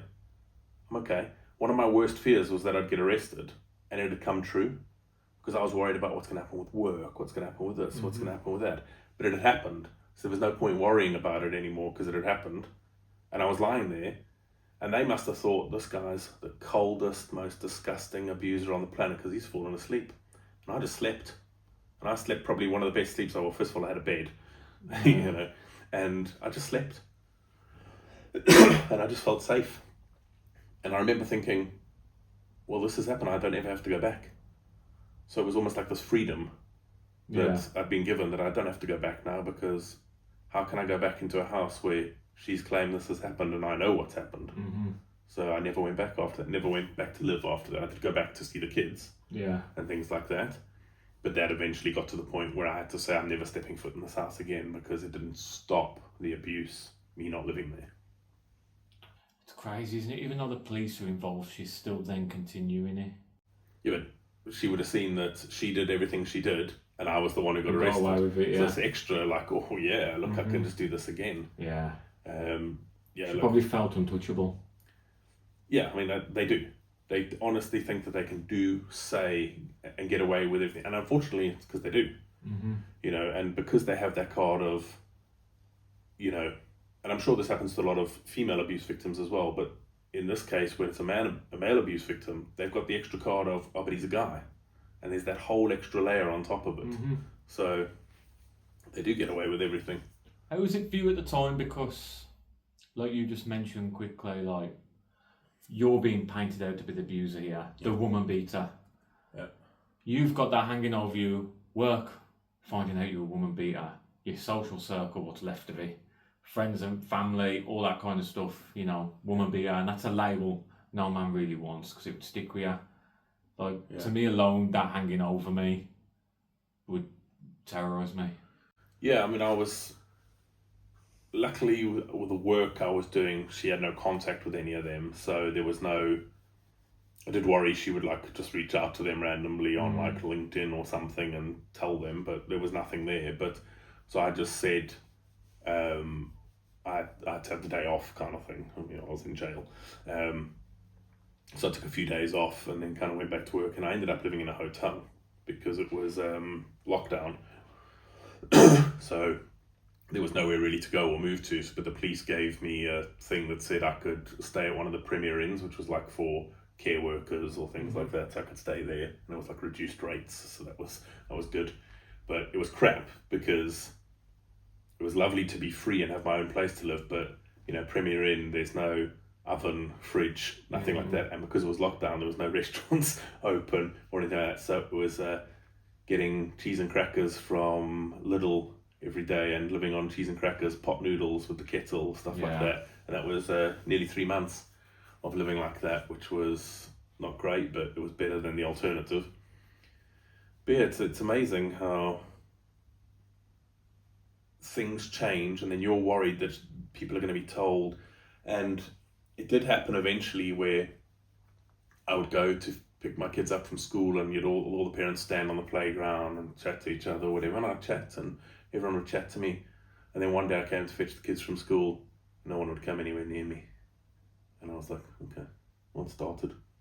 And then the one dad came over to me and he said, yeah, there's been some stories being said about stuff you've done or whatever. And I said, you know, it's bullshit, like, you know, it's not true. And he was like, yeah, I know it's not true, but everyone else did. So from that day forward, I was kind of just this like little pariah on the playground, standing by myself. And I just thought, well, you know, whatever. Like, I don't actually care what you people think. If you're so stupid. Free, aren't you, I suppose, at this point? Yeah, so, and by that point, all my actual friends I'd lost. Family I didn't speak too much. So there wasn't really much more left to lose at that point. And, you know, I was kind of existing from that point onwards, but at least I wasn't existing in absolute hell. I was just kind of going day to day, going through the motions, wasn't even at that point starting over or anything. I was just trying to get through day by day. Yeah, see what happens. You know, see what happens. And then obviously things like court start for, you know, divorce proceedings, financial proceedings, and then that's a whole nother bunch of hell altogether because of all lies and stress and all of the stuff that happens there. But yeah, I just try to get through day by day. Yeah. So who divorced who? Who? I filed for divorce. So you filed divorce, yeah. And then obviously we've established that old Beverly, bless her, is money hungry. Yeah. So she'd have wanted to take everything she could from you. She was very against the divorce because I think she worried that when the divorce went through formally, that she'd get less money. Because when I moved out, I then ended up living in a house share. So bear in mind, I was running a global company, earning big 6-figure salary, working remotely because the company was set up globally to be remote, sitting in a bedroom in someone else's house with a desk, doing all of this, and someone else taking all the money for me doing. So I was working long days, stressful job. I was given, my rent was £620, I think it was, and I was given £300 of my own salary as spending money for food, groceries, petrol, and anything personal I wanted. £300 a month, whereas over 7,000 a month, 8,000 whatever it was, going to her. Living a lovely life in a great big house, going on holidays, having takeaways, doing this. And I was earning that money and got none of it. Was this the court say so, or was her still having access to your money? Her say so. And the guilt and me not fighting back yet. And, you know, it was only when I, only when I started realizing like how ridiculous this is. And every time I try to get it sorted, I'd make her ridiculous offers like, okay, you can have £6,000 a month and I'll just have the rest, and you can have this and this. And she just kept turning them down, going, no, I want more. Remember, she got her mother to ring me once, telling me that how can I expect her to live on £6,000 a month, and I need to give her more, and I need to make sure she has that for the rest of her life, and things like that. Not, you know, she needs to make sure she gets a job. And I remember saying to her, like, you can get a job. Oh, there's no jobs, I can't get a job. And I'd send her jobs and be like, well, Aldi's hiring. I'm not lowering myself to working there. You know, there was always stuff like that. Yeah. Like she was too good for stuff like that. A job's a job. Mm-hmm. You know, so it was just want. And then when I filed for divorce, she got really like pissed off that, oh, how could you file for divorce? They're gonna try to force things. You're being an idiot. Like they, you know, and very much like she's looking out for me. But yeah, just didn't want things to start going through. But I mean, I was stupid in the fact that I didn't get the financials done at the same time, just the divorce. And the financials dragged on for years after that. And multiple court hearings, more lies than you can possibly imagine, and just stress and fights. Like I said, 2 heart attacks later. You know, it was just horrific. Going to court sucks so much. Yeah. You know. How is that legally possible, though, her having full control of your income? Like, how's she doing that? How's she getting away with that? But there's no legal thing to it. She just said it was happening. You know, so the money must get paid into the account that she has. Eventually, when I started taking it back, I then opened a new account in my name and said, okay, work, pay me into this account.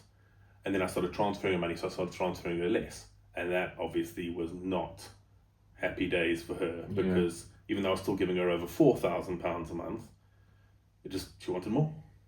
So it was still that control, even though you had walked away, going through the motion of the divorce. Yeah. She still had full financial control over you. Yeah. Like, you was living there before. That situation hadn't changed, and you were okay with that. You were begging for extra of your own money. Yeah, I was asking for more, like, you know, if I wanted anything. You know, I was living on, like, beans and toast and stuff like that. And her reasoning was always, well, there's 3 of us and 1 of you, so we need the majority of the money. Like, that's obviously not how life works, but, you know, that was always her reasoning. And why should she work? Why should she have to get a job? She didn't get a job for a couple of years after we divorced. It shows the level of control she still had over you, even though you walked away. Yeah, and it was only when I started kind of pushing back a bit and learning about it and understanding it, and then when I got into a new relationship and was actually supported, realizing, hang on, this is not how life is meant to be. This is not how relationships are meant to be, or people should treat each other. Did I then start to really unravel it all and see how ridiculous this was, and how evil and insidious and controlling and, you know, that this kind of stuff is. Mm-hmm. Tell me about your experiences with the courts. I just found everything. I mean, I had court hearings for child arrangements, for financial hearings, for divorce, for non-molestation order that I had taken out against her. They look at you when you come in like you're a guy. What the hell? They look at me when I come in like you're a big guy. What the hell? So it's clearly not. I was treated rudely by judges, I was treated rudely by staff, just clearly all looking at what the case is and thinking, okay, he's the abuser. Just treated like crap. It's time, expenses, you're paying for everything. To me, it's just this money-making machine that is just there going, okay, pay to come in, pay some lawyers, pay this, pay that, then we'll delay, and then you can have another hearing in a year's time, and it's never, okay, this is obvious, boom, done. Yeah. It's always what's in their best interest, never what's in your best interest. It was always, I had to travel so much. They were all over the place, the hearings. So I'd be driving here, there, and everywhere to go to these different court hearings. It was just so soul destroying. Like, you're just so horrible. Like, you just think, like, what's the point? Like, why am I doing this? And then you want to get to the end. And in the end, it's kind of worth it because you get the things in place. But you pay, first of all, so you bankrupt yourself, basically, to do it, to be treated badly and made to feel like no one believes you and you're a scumbag. So it was just shocking. Like, one thing I'll say for any guy going through this, and I've heard lots of guys that I've interviewed say this, pray for a female judge. Female judges are so much more willing to be impartial than a male judge. A male judge will not be impartial and not in your favor. Yeah. And I've spoken to lawyers about this and law firms, and they say male judges are so scared of being labelled misogynists that they generally just go the other way. Yeah. So, yeah, I mean, I was treated really badly by some male judges, like shouted at, like, and I couldn't believe, I've laid complaints against them, nothing happens, obviously. Just really horrible experience. I never had one court hearing where I thought like, oh, that was fun or that was nice. Just horrible days, stress. Like I said, during all of the stuff that was happening, I ended up having 2 heart attacks because of the sheer amount of stress. I had a stressful job and all of that going on. So it was... And all these court hearings were needed for you to break free. Yeah. Yeah. And, to a degree, because there's still that level of control where now that everything's said and done, I can't see my children. So there's still that control being held over me that, okay, well, you didn't give me all the money I wanted and you didn't give me this, that, and the other, so now you can't see your children. How's that happened? How are you not allowed contact? So I ended up going through all the things. Basically, I got a non-molestation order against her, so she wasn't allowed to have any direct contact with me. So she would have to communicate through my now wife. She didn't want to do that, so she said no. So I had to go through court and get a thing in place, and they said, okay, we'll give you an app that you can communicate through, but only to discuss pick up and drop off. Okay. Then I said, okay, but I can't do the pick up and drop off because I've got a non-molestation order. So, okay. They said my now wife, my partner at the time, she can do the pick up and drop off, and she'll just fetch the kids, drop them off, they won't talk to each other, kind of thing. So that kind of went for a bit, and then she wasn't happy with that. So I had to go for child arrangement hearings, get everything changed to say that could happen. Eventually they did. They said, yeah, why is there any reason that shouldn't happen? Of course, that can happen, fine. That was put in place. Then we were still going through all the financial hearings. So I was seeing my kids. I was seeing them every second weekend. They'd come to me, I'd go fetch them. We live about an hour and a half away from each other. So I'd go fetch them, bring them back for the weekend. They loved it. They'd have great times. They like their now step siblings. We've got a little girl, so when she was born, they were super happy. They had a sister. We had a great time. They'd always be like, oh, do we have to go home? I'd be like, yes, you've got school tomorrow, you have to go home. And then when the financial hearings were done, it was obviously a case of, well, I'm not happy with the financials that were given. And then we had to go back for child arrangements to see if we could get amendments made that were wanted. And she just put forward all these things basically about how scared she is of me. And she's terrified and she doesn't want me to come there because she's scared. And she's scared of my partner and she's so terrified. And they said, oh, well, if she's scared, she's scared. You can't do anything about it. So basically the situation I'm in now is wait until they're old enough to decide for themselves. And if they decide they want to see you, it doesn't matter what she says. So just because she's now scared of you and your partner, that they can't put her in a situation where I'm allowed to see the kids because she's scared. So they basically play it safe. Scared for the kids' safety, or just scared for her own safety? So she's saying, I assume her safety. She didn't say for the kids' Yeah. safety, but again, you just turn around and go, "Well, I'm scared," and because she's a woman saying she's scared. Yeah.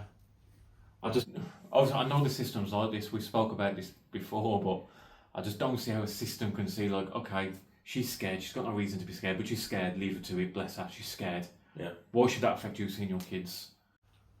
Yeah. And not only can I not see them, she's blocked me on everything, like their phones and stuff like that. I can't even talk to them, can't contact them in any way, nothing. So my every Friday afternoon, school newsletters come out, and my sad time on a Friday afternoon is spent scrolling through the newsletters to see if there's any pictures of them or any mentions of them. Yeah. And that's how I get to see my own children, through if they happen to make the newsletter. That's what I get. Is a contact centre not allowed? We tried to go for a contact centre. We put everything in place. We spoke to the contact centre. We agreed everything. And then she said, "No, I'm not doing that." And they said, "Oh, a contact centre is voluntary. So if she doesn't want to, don't have to." What? So we were happy to do it. Contact centre was happy to do it. And she said, "No, I'm not doing that." And they said, "Well, nothing we can do about that." It's bizarre that she can be a malicious little devil and just say, "I'm scared." So that means the dad can't see the children because the mom's scared for her own safety. Yeah. It's mad that that's allowed. But I would always say to them, like, I would be like, "Okay, she says she's scared. Here are messages she sent me threatening me. Here are messages she sent me asking her to meet her in some dark, shady car park late at night to drop the kids off there instead of dropping them off at the front door. Why would someone scared be doing these things? Oh, no, but we can't look at evidence." They're not interested in evidence. They're interested in as little effort as possible for them and as much money as possible for them. Yeah. I mean, I don't know if you know, and I'm sure a lot of people know this, that if you're anyone, so let's say in this case a guy, who thinks, "Okay, well, I've got a child arrangement, I'm allowed to see my kids every second weekend, but she's breached it. She won't let me see my kids. And I need to go back to court to have them enforce this. You need to pay for that. I need to pay. Yeah. But not only do I have to pay to go to court with a solicitor barrister, I have to pay the court fees just to put the application in to come and see them. I think it's like £250, £300 or something. You've got a court order that says someone must do something. They're not doing it. Surely the police should just get involved and go deal with that. Yeah. But instead you have to pay the court money to even give you an appointment to then have to pay money to come in and try to deal with this. I believe it's classed as a civil matter, isn't it? That's why. Yes. Which is well, if they're not going to stick to court orders, should be a court orders made it stick to. Yeah.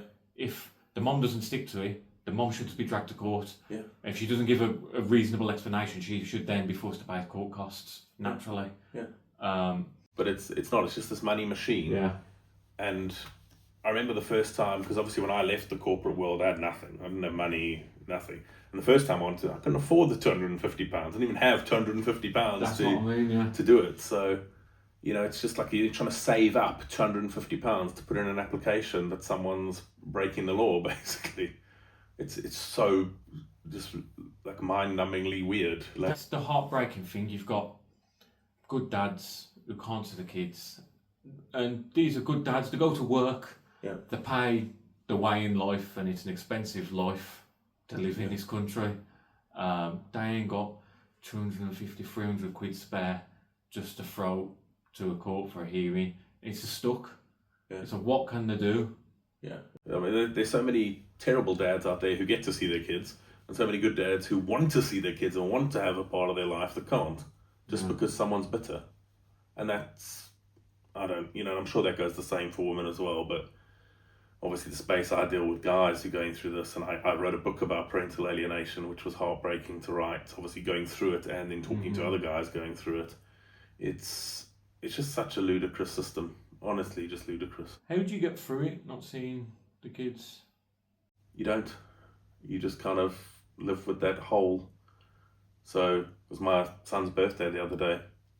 Didn't get to see him. Don't know if he opened his presents I sent him. Don't know what he's doing. He's a teenager now. Didn't get to congratulate him on that. And it's kind of just this missing part of life. And like I said, I've moved on. I've remarried now. We got married last year. We've got a little girl. Life is great. I'm happy with the work I do. I'm doing stuff to help people. Everything is great. And then there's just this one big, massive hole.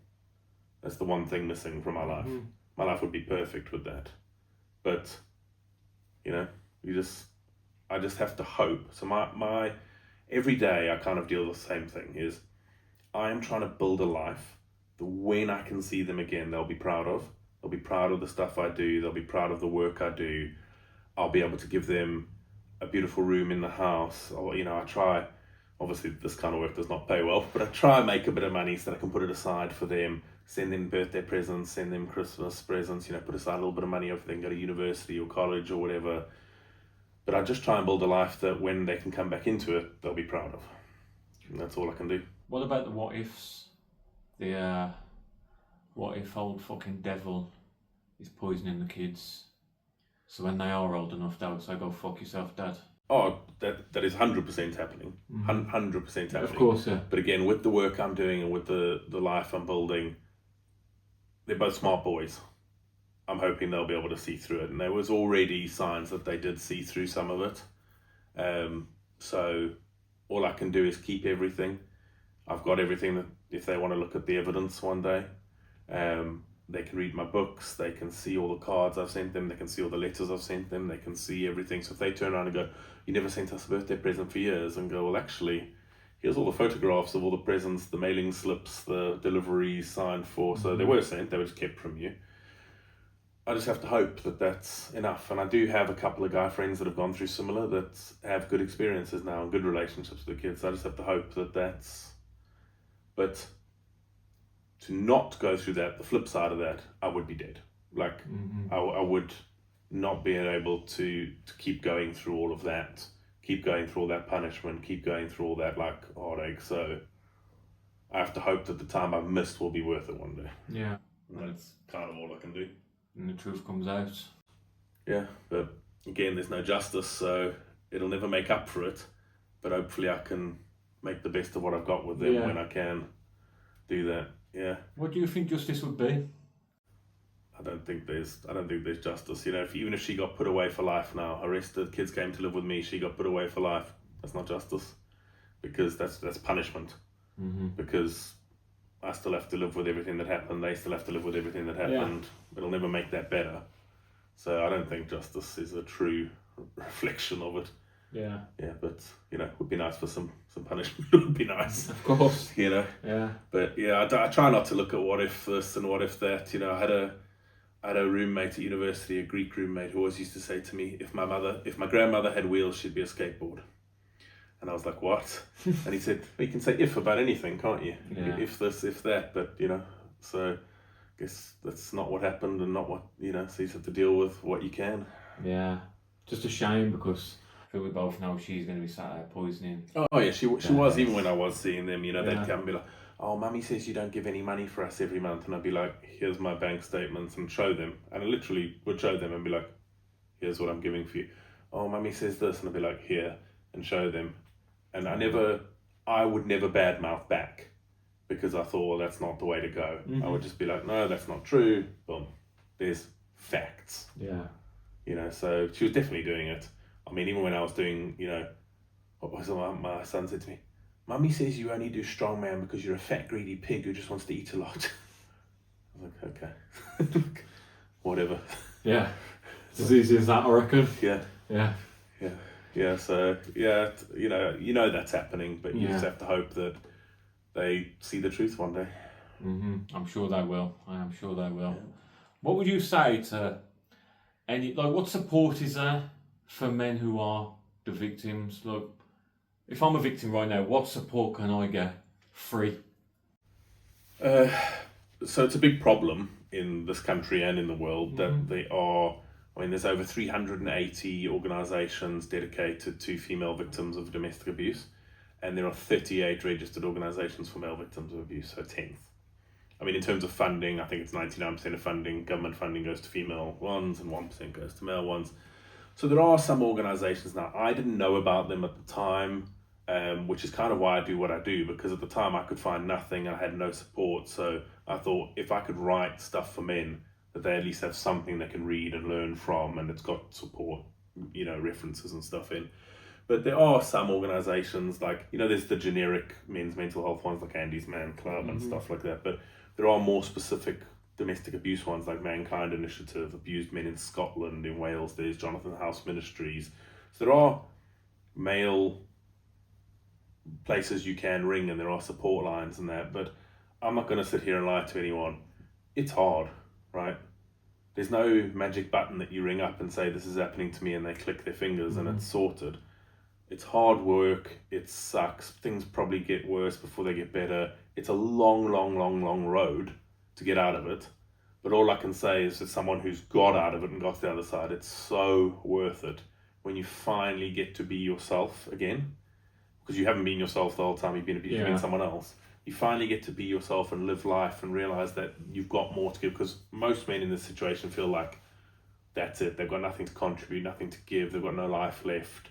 But now when you realize, well, actually I do. I've got more to give, and I've got life to give, and I've got love to give, and I can have a nice life again. And there'll always be the memories and there'll always be the hardship, but it just takes a lot of work. I'm a big believer in therapy, whatever form that takes. It could be seeing a psychologist, could be gymming, could be meditation, whatever. Do some sort of therapy, journal if you want to learn. I think that's why I like doing what I do with writing the books, is learn, pick up books, whether they're my books, someone else's books, read them, learn about what it means. Because the more you're sitting there reading, okay, this is what blame shifting means, and here's examples this guy's given about how he got blame shifted against. Hang on, that happened to me, because now I understand it and I can look back at my life and realize. So the more you learn, the more freedom it gives you to understand things. And then same with things like false allegations or parental alienation. Learn about it, learn what resources there are, learn how it works, learn what you can expect when you go to court. Learn from people who have gone through it before you. There's tons of stuff on YouTube. There's tons of stuff on TikTok. There's books.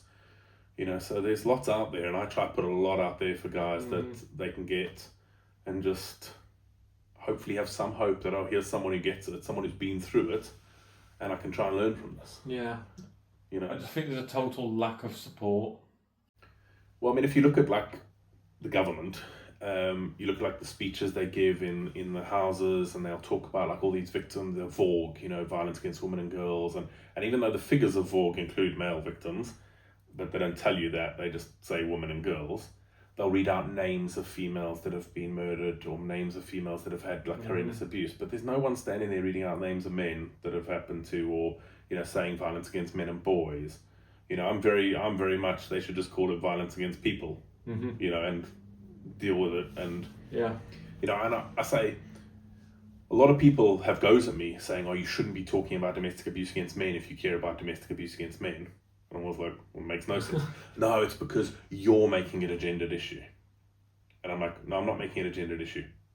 Abuse has no gender. Anyone can be abused. Support required for abuse victims is gendered, because men and women are very, very different creatures. Women respond better to maybe this, and men maybe respond better to this. There are different things like the stigma. Men feel more ashamed to come forward. More women report than more men, so maybe there's different things needed there. So there needs to be the support differentiated, not the crime. So abuse is genderless, but support should be gendered in a lot of ways, and there should be neutral support as well. Whereas what happens now, if you're a guy who rings someone like Women's Aid or Refuge or whatever, they're trained, their actual script and training model is to try and make sure you're not the perpetrator. So they'll start asking you questions that make you feel like you're the bad one. And obviously when you're an abuse victim, your abuser's telling you you're the bad ones, then you're sitting there confused even more and not getting any help. So luckily there are these male specific ones, but I guarantee you, I always say this to people, go to the streets of London with a little clipboard, stop people like these charity people do, and say to them, name some domestic abuse organisations, and people will probably be able to give you 2 or 3 Women's Aid, Refuge, Respect or whatever.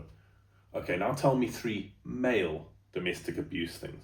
I guarantee you next to no one is telling you any, because they don't know about them. But these organisations don't have the funding to do the big marketing. They don't get the same government backing about Vogue that others do. So it's up to people like us to raise awareness about it. You know, with the work I do, I'm doing this movement at the moment, this Leave No Man Behind, trying to get it into the national media, stuff like that, to actually raise awareness that, hey, there are guys out there suffering, and why should they suffer? It's not about taking away from women, because that's what people seem to think. You want women to have less. No. I want women to have more support for domestic abuse because they need more. But I want men to also have support for domestic abuse. That's what I want. You know, not to take away, give more to everyone. Of course, yeah. Yeah, You're raising awareness that men need help too. Yeah. And in my books, I've interviewed female victims. I've helped a lot of females that have reached out to me saying this is happening to me or it's happening to my daughter. Literally had someone the other day, like local to us, helping her with her daughter that's going through it. So help anyone, and no one should be abused. But obviously, I just happen to talk about domestic abuse against men because I'm a male survivor. Yeah. Speaking about what you know. Yeah, exactly. Yeah. How was it for you? Like, you know, you got out of this horrible, toxic relationship where you're made to feel like a piece of shit and all that. How do you then start fresh with somebody new, your current partner? How do you trust ever again? How do you not think they could do something and you automatically think about and look up for patterns? And yeah, so it took a while to kind of get my own head kind of back into it, realizing I do want to be in a relationship. I do want to have someone, just not someone horrible.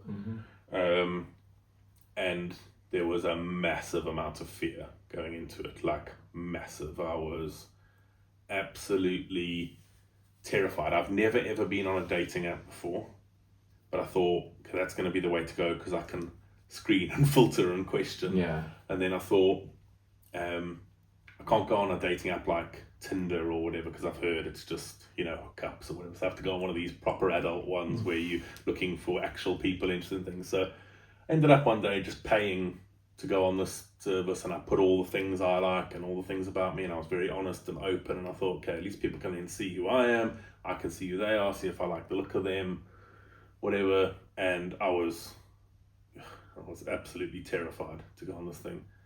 And I was thinking, well, no one's actually going to like me anyway, so I'll probably be on this thing for a month. No one's going to, you know, say that they interested in talking to me anyway, so what's the point?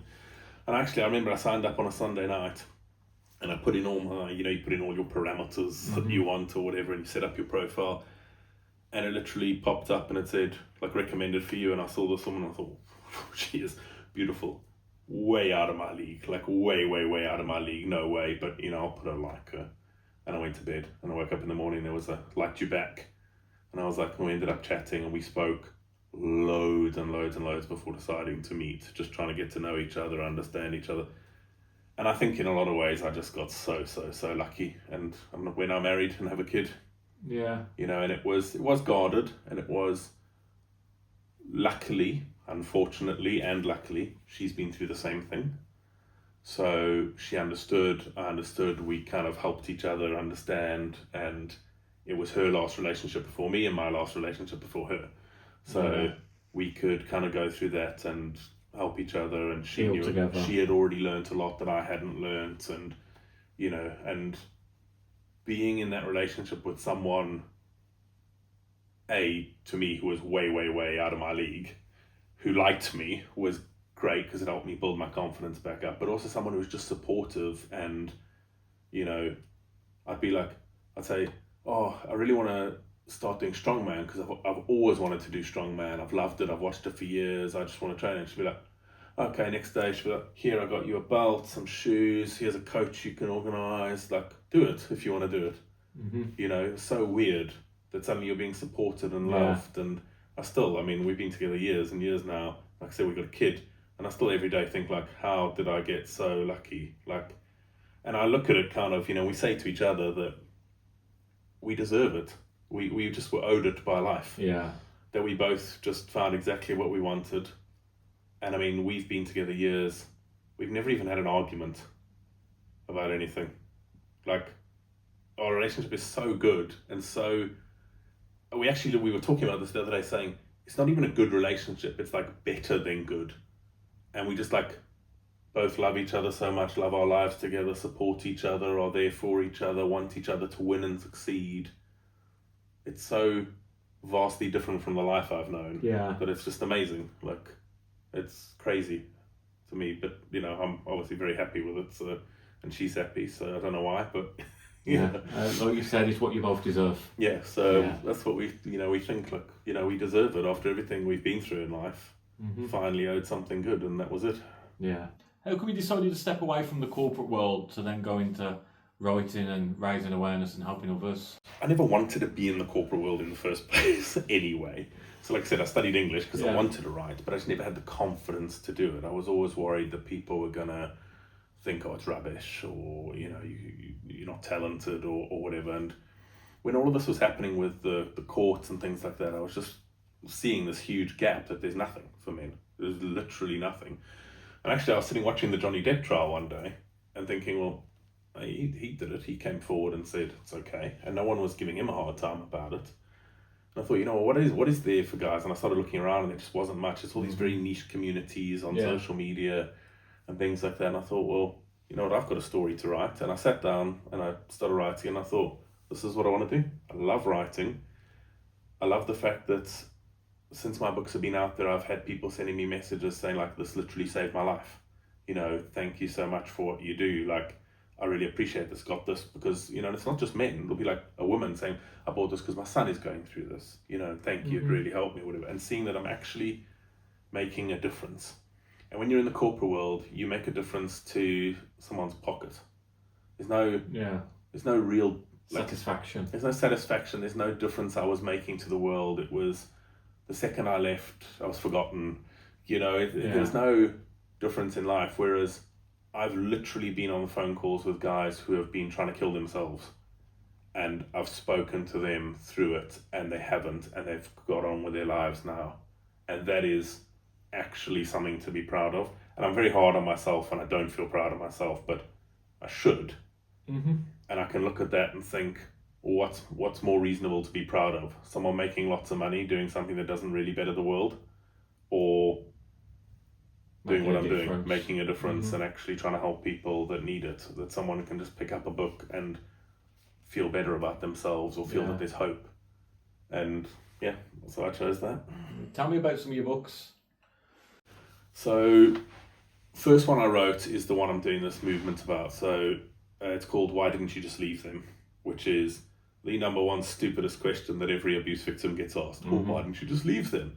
It's not that easy. It's there's a whole bunch of things that go into that. So I wrote that, and that is just all about abuse. What types of abuse are there? So from emotional abuse, physical abuse, financial abuse, what tools are there, like gaslighting, blame shifting, isolation? What do you do if it happens to you? How do you get out of it? How do you move forward? All intermingled with my story. So it's written from my point of view, a guy victim, but that's my most popular book because anyone can actually read it, male or female, but it's written from my point of view. And the movement I've started with that now is, it's called Leave No Man Behind. And basically the idea is people get a copy of that book, they take it somewhere where a man might find it, and they just leave it. They photograph it, they send me the photograph, and I put a pin on a live map. And it just means that books are going places where a guy can pick it up, because guys don't want to talk to people, they don't want to reach out, they don't want to ask for help. But if they see a book there that's written for them about something, they might pick it up and read it, and it might help them. So I started that literally 11 days ago, and that is in the US already. There's books, Australia, all through the UK, Scotland, Ireland. So people are doing it. It's in men. They've been placed in men's sheds, in suicide awareness organizations, things like that. So that's the book just to read if you need to understand it, how to get through it. I then wrote a book called Such Reckless Hate, which is literally 10 other guys who were abused. I got their stories, and it's their stories. So I wrote it for them with their stories and then kind of my opinion on things. Because there's a lot of guys who want their story to be out there, but they just don't want their name to be out there. Yeah. So that was just an opportunity for that. I wrote the book I mentioned called Indifference of Good Men, which is literally how to spot the signs and help people that are in an abusive relationship. I then went on to something different and wrote a book on false allegations, about what happens when guys in particular are getting falsely accused of things like sexual harassment or domestic abuse or whatever, because the second they get accused, they're in trouble. Like I said, the police just believe and whatever. And again, for that, I wrote all about that around the stats and how it works and what's happening. But then also I did loads of interviews with male victims that have been falsely accused and what's happened to them, how it's impacted their life. And actually also interviewed mothers of boys that have been falsely accused. And yeah, that's quite an eye-opener, that one. Next book is called Misandry, The War on Men Uncovered. And it's not quite as hardcore as it sounds, but it is very much about the way the world is around men at the moment. The fact that, the highest cause of death for men under 45 is suicide. 75% of suicides are men. 90% of workplace fatalities are men. All these kind of things, like men hardly ever get custody of their children, all this kind of stuff, and how it works for men in the modern world. You look at any sitcom, what's the father in a sitcom? An idiot. Homer Simpson, Peter Griffin, they're all these stupid characters who aren't good dads, don't look after their kids, are morons. That's how men are portrayed. Either that or they're portrayed as like psychopaths. Yeah. So it's just the way men are positioned in the world nowadays. So that's all about that. My last book that was released last year is called The Forgotten Fathers, and that's about parental alienation. So about men who have been stopped from seeing their kids, all the stuff around it. Again, a couple of interviews with male victims of parental alienation and then their partners as well, to see how it affects the people that are in their life now. Yeah, the support structure. Yeah, because it does really affect partners. Of course. And then next month on the 10th of June, I have a new book coming out called Built to be Broken, which is all about the childhood stuff, why abusers target empaths and why narcissists go after people that have these kind of breaks in them already, and how they use that against you and how to start putting those boundaries in place to heal and move on. Yeah. Yeah, I'm quite excited for that one. I love your passion for it all, the depth you go to help others and raise awareness. It's no stone unturned. Yeah, big admiration for that. Just try to do what I can, and every day I go to bed thinking I should have done more and I could have done more, but get up the next day and do it again. Yeah, exactly that. Right, last couple of questions, mate, to finish on. What's the plans for you now moving forwards? So big push for me is this Leave No Man Behind movement. So I'm trying to get pins all across the map. So if any one of your listeners wants to support that, I'm sure you'll give the links and whatever. But I'm trying to push that. That is actually the first press releases go out tomorrow morning to media, trying to get this awareness going and this movement going. And like I said, next book comes out on the 10th of June, and I've already got the next book penciled in, which is going to be a very interesting one for me to write personally, given where I was and also with how serious a topic it is. But I'm going to be writing about suicide, about this male suicide epidemic that's happening in the world. So that'll be my next book coming out after that. I am pushing hard at the moment to do a lot of speaking stuff around the country, speaking about men's domestic abuse. I've approached a whole bunch of universities, police stations, things like that, saying, I want to come and talk to you about this so you understand it better. So just a lot of advocacy work, more books, and that Leave No Man Behind movement I'm just really trying to push to get. Because, until it starts getting into mainstream media and things like that, like I mentioned that documentary earlier, that My Wife, My Abuser, that came on Netflix and everyone spoke about it. And then it went. But it was really important, but we need more and more and more and more things like that happening. So that's my goal, is just to try and shake the world so they start to listen, basically. And it seems impossible, but I'm South African, and Nelson Mandela said it seems impossible until it's done. Yeah, and you are making a difference. I really do think so. Right. Last question we'll like to finish on. You sat here today, all your knowledge, wisdom, lived experiences can go back to a little 10-year-old you. What would you say to yourself? It's an interesting question, and I'll give you two answers to it.